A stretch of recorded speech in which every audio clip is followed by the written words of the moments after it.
Hello and welcome to Teen Tuesday. My name is Natalia and here I'm going to talk about books, TV shows, and any other announcements that may be coming up here at the Plymouth Public Library. I'm sorry I didn't post last week because of the holidays. I didn't have a chance to film or edit anything, but here I am today. Today I'd like to start off with some book recommendations that I have about some fun fantasy series. If you have any requests of any other types of books that you'd like me to talk about, historical fiction, contemporaries, science fiction, anything like that, just leave a comment down below. So the first book I'd like to recommend is Clockwork Angel by Cassandra Clare. This is a book about a girl named Tessa who comes from England to the United States, and she is trying to look for her brother James, but is intercepted by these witches called the Dark Sisters, and she gets whisked away into the world of shadow hunters, witches, vampires, and demons. This book was a lot of fun for many, many years. My friend has told me I needed to read this, and I didn't read it till last year, and I'm really glad that I did. It's entertaining, it has high stakes, it's got great characters, and it's got some funny, little bit of wit in it.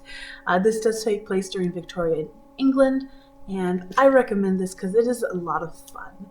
Nothing too complex, nothing too dark in the sense of like heavy topics. It's just something that you can enjoy at this time. The other book I'd like to recommend is another popular book series, and that is Shadow and Bone by Leigh Bardugo. I do know that this book is being made into a Netflix TV show, so maybe now's a great time for you to read up on the series, catch up on everything in the Grishaverse, so you're ready for the TV show to come out when it does. Shadow and Bone is about a girl named Elena, I believe. Yep, Alina, and her friend Mal are part of the army for the country of Ravka, and she and him are doing their best to fight the war. He's a little bit more important, more popular, and she is more not as popular and kind of looks sickly.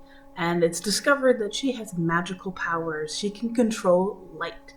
In this universe, people named Grisha have many different powers. Some can manipulate fabrics.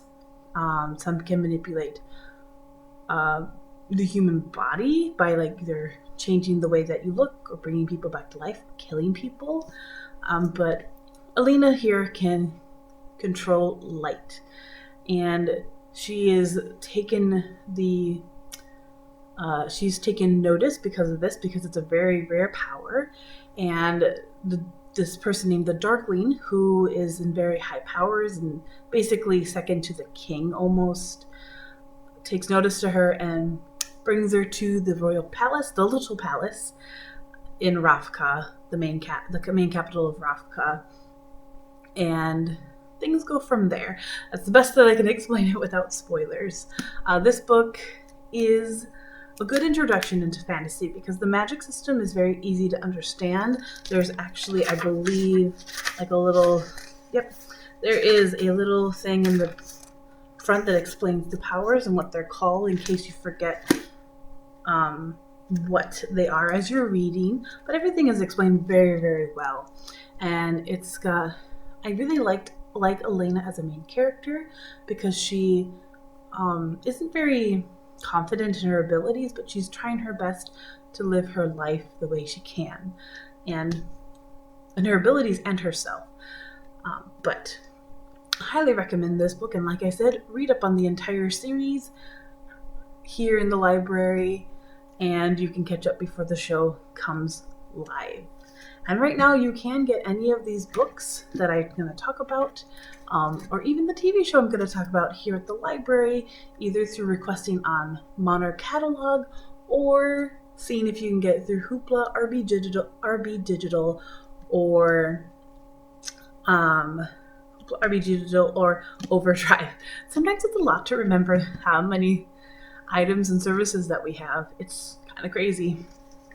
But yes, we are doing curbside pickup here in Plymouth, so you're more than welcome to request items. First try your best to request items from Plymouth so you can have a fast turnaround.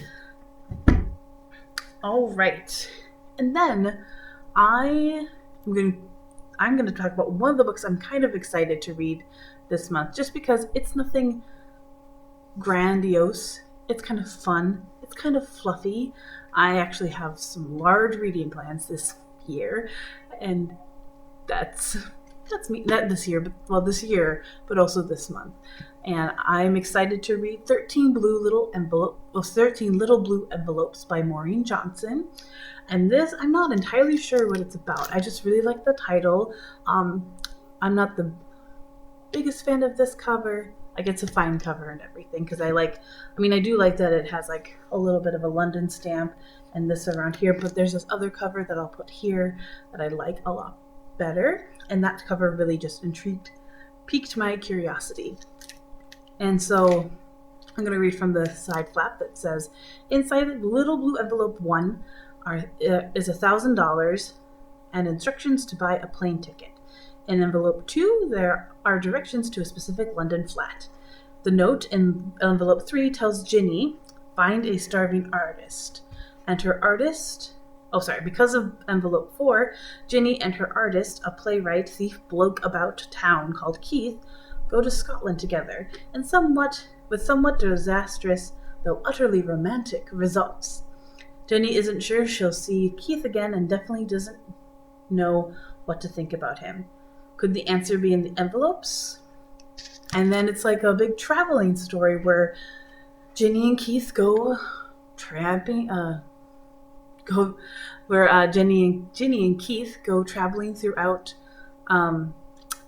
Europe. So that one will be a lot of fun. I've actually been to England before, and so it'll be kind of nice to visit that, since traveling is not a thing anyone wants to be doing right now. So I'm excited to read this, and I'll let you know what I think of it when I do. And then to the last thing today, I'm going to talk about what I've been watching lately. And I've been watching Star Wars Clone Wars, the animated series on Disney+. And I've been liking it a lot so far. I've only gotten through most of season 1, and it's a lot of fun. It kind of has that old reminiscence of the prequels. Like, the prequels aren't my favorite, but they're just fun. And you go back into the world of Star Wars. And it's really, really nice to go back to the world of Star Wars like I remember it growing up, and watching and actually seeing the prequels in the theaters. And it's a kid's show, but it does talk about some darker topics and some serious issues and things like that. So I've really been enjoying it a lot lately. I'm going to make my way throughout the whole series, and I will update you on that when that happens. So as far as announcements, for today, we have not reopened to the public, but we are working towards that. I will let you know, or we'll let you know in Facebook and our website when we will be reopening to the public and what that will entail. But I hope to open up soon and to actually meet you all face to face. And until next time, I'll see you next Tuesday. Goodbye.